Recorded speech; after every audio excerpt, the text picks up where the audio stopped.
Donald Trump praised tech tycoon Elon Musk as a new star and a super genius during his victory speech. Well, the CEO of Tesla and chairman of X has supported Trump throughout his candidacy, becoming a rising force in the Republican Party and playing a major role in the campaign. For more reaction to the historic events in the United States, I'm joined by Elon Musk's father, Errol Musk.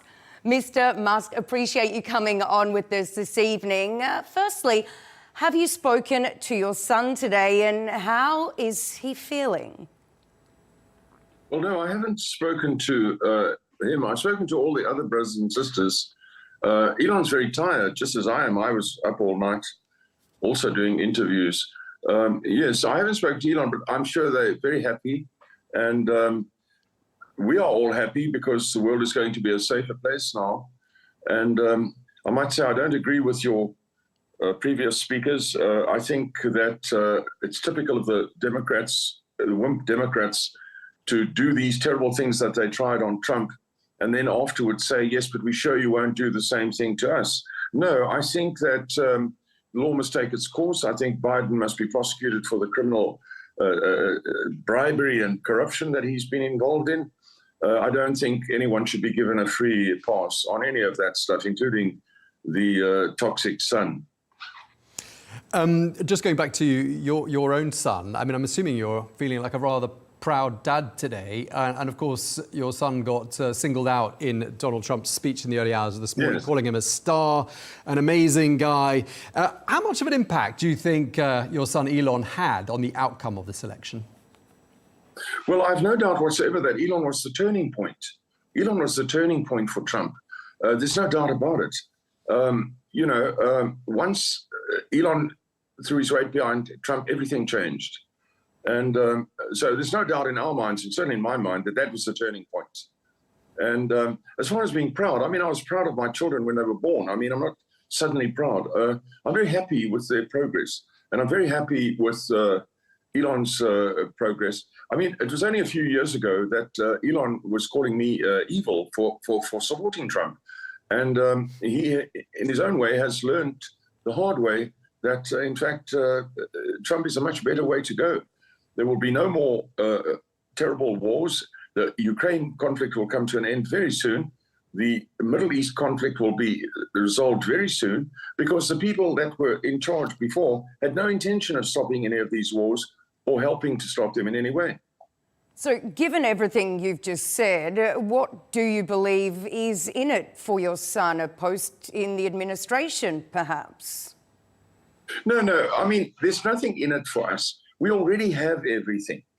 So let's get real here. We already have everything. So we don't want anything. So what we want to do is to be part of putting things right. The fear that we've been having of the way things are going so badly that the greatest country that the world has really known is going to turn out to be a basket case in the next few years. Now, that was very worrying to us. And so now we can rest and realize that things will be better now and things will get back on track. Nobody made a vote for Trump because they were opposed to, I think as the other speaker said, it was some kind of vote against the other candidate or something like that. No, the people in America have woken up themselves to what it means to vote for these people who are talk as though they do gooders, but they do nothing good at all. Doesn't sound like you're very surprised by the outcome of the election. And clearly the pollsters, once again, got it completely wrong. What do you think is the overarching appeal of Donald Trump in the United States? How do you explain it? Well, he's a businessman. He's very smart, and he's a businessman. I've followed Donald Trump's career because I've been in the same career myself, and that is, property development and improving bad areas in cities and so on. I mean, he turned the whole west side of Manhattan from derelict railway sidings into some of the most beautiful buildings you can ever imagine. He's a businessman. He turns dirt into gold. Let's put it like that. That's what the business people do. We turn nothing into something. And that's who we are. That's actually what it's all about these days. It's about the people who can do that kind of thing against the people who seem to not be able to do anything. And so we can't keep turning to the people who are quite useless and saying to them, yes, well, we'll take your point of view in future. We can't do that anymore. We have to look at the future with a more solid approach. I mean, right now, I think that in England, for example, the British people will find their feet now that Trump has won. We were worried, of course, that the Democrats would bring out their cheating machine again. But it seems this time they didn't manage to do it. But the British, for example, who are suffering tremendously at the moment under this really silly new regime, fascist-type regime, they will now find their feet. And I can more or less imagine that by about February next year, March, Starmer will be gone. You recently described the UK as being on a stairway to hell under Keir Starmer. Do you think the special relationship between London and Washington is going to be stained or even damaged under a Trump presidency? Do you think there is a far-right movement spreading across the world? No. Nothing is far right. This is nonsense. It's not far right. Elon is not far right. None of these people who protested in England are far right. They are normal. They are normal people. And so the problem is that can Trump's people actually negotiate with these woke sort of lefties in England who don't seem to have the capacity to understand anything? And that is a problem. But as I say, I think the British people will find a solution. They must find a solution because they can't go on with jailing their own people and removing thugs from prisons to find place for ordinary people. That's something that the Germans tried in the 30s. You can't do that. It's not the way, certainly not the way in England. But there are figures, aren't there, in Trump's former administration who've said things along the lines of he's got authoritarian tendencies. I wonder what you make of that. No. And do you agree with that? No, not at all. I mean, in his previous presidency, he never showed any of those things. He let people do whatever they wanted against him. He never became authoritarian. I mean, it's just rubbish. That's just the propaganda from the woke lefties or whatever they are. No, that's nonsense. No, he's a businessman. So businessmen like myself, we look at how we can improve things and what can we do to make things better. Just as Elon is a businessman, he looks to see how can we make things better. And you can see, for example, that Elon has made a number of things better in the world. Excuse me, I'm sorry about that. So he's made a lot of things better in the world. And, and that's what Trump will do. I mean, there's no doubt about it. I mean, we can all get down on and thank the Lord that we have what's happened. I mean, it doesn't take much sense to understand that the world has taken a step in the right direction. So where do you think it all went wrong for the Harris campaign? Did Joe Biden take too long to step aside?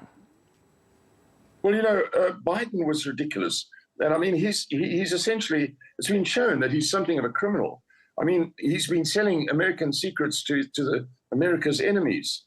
I mean, it's laughable. And as for this woman, I mean, anyone with the slightest IQ could listen to this woman say anything, and it's a joke. I mean, it is absolutely a joke to listen to this woman. I mean, anyone who had the slightest idea that she was capable of being the president, I mean, it's laughable. It's absolutely laughable. So, obviously she was going to be a puppet. She was going to be, I take it Obama's puppet or something like that. That's what people suggest. But no, I mean, this was not presidential material. This was a joke. When you hear Donald Trump saying things like he's going to go after his enemies, or there's this alleged list of enemies as far as Donald Trump is concerned, what do you read into that? And who do you think should be most worried at this particular stage? Well, I don't think, going after your enemies is a strange phrase. We permanently in life, in business, are always looking at the performance of people that we're in competition with. And so that's, pretty normal. But as far as, look, these cases that were brought in court against Trump were laughable. They were not cases at all. So this is criminality on the part of the Democrats. And so you can't just let it go. I mean, you must deal with it. They have to be brought to book for the things that they did. I certainly don't believe myself. It's just I would not let somebody attempt to destroy me and my family or something like that and just say afterwards, no, it's fine. It's fine. I'm okay with that. No, I'm not okay with that. You do something bad to me, we want to speak to you about it. And finally, Donald Trump has been saying that he will be uniting a divided country. Do you see this happening? Well, he's already done it. He's already just united a divided country. So, it's already been done. I can't understand your question. He has already just united a divided country. So your question is a moot question. He's already done that. All right. Errol Musk, thank you so much for joining us this evening. We really, really appreciate your time. Thank you very much.